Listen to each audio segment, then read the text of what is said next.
Gas સિલિન્ડરના ભાવમાં મોટી રાહત મળવાના સંકેત બીપીએલ કાર્ડ ધારકોને 500 રૂપિયામાં સિલિન્ડર આપવા વિચારણા ચાલતી હોવાનો ગૃહમાં જવાબ.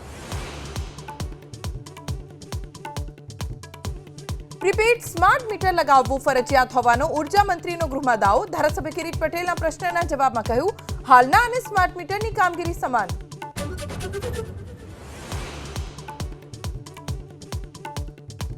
કચ્છના ગાંધીધામમાં એસબીઆઈના સિક્યોરિટી ગાર્ડની બંદૂકમાંથી મિસફાયર. ઓસ્લો બ્રાન્ચમાં બની ઘટના. ગાર્ડ અજીતભાઈ મહેશ્વરી ઇજાગ્રસ્ત થતા સારવાર હેઠળ.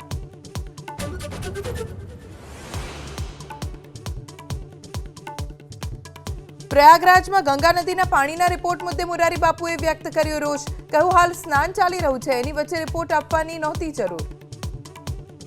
સવા મહિને આ રિપોર્ટ તમારે આપવાની કાંઈ જરૂર નહોતી કે ગંગાનું પાણી નાવા યોગ્ય નથી. એમાં કેટલાય બુદ્ધ પુરુષોએ ડૂબકી મારી છે, એને તમને શું ખબર પડે કે નાવા જો.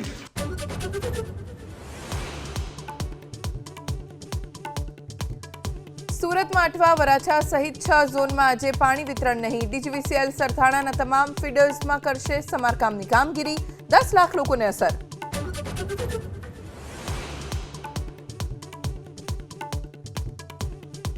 અમેરિકામાંથી દેશ નિકાલ કરાયેલા 300 ઇમિગ્રન્ટ્સ પનામાની હોટેલમાં કેદ. ભારત સહિત અન્ય દેશના ઇમિગ્રન્ટ્સે હોટેલની બારીમાંથી મદદ માટે લગાવી ગુહાર.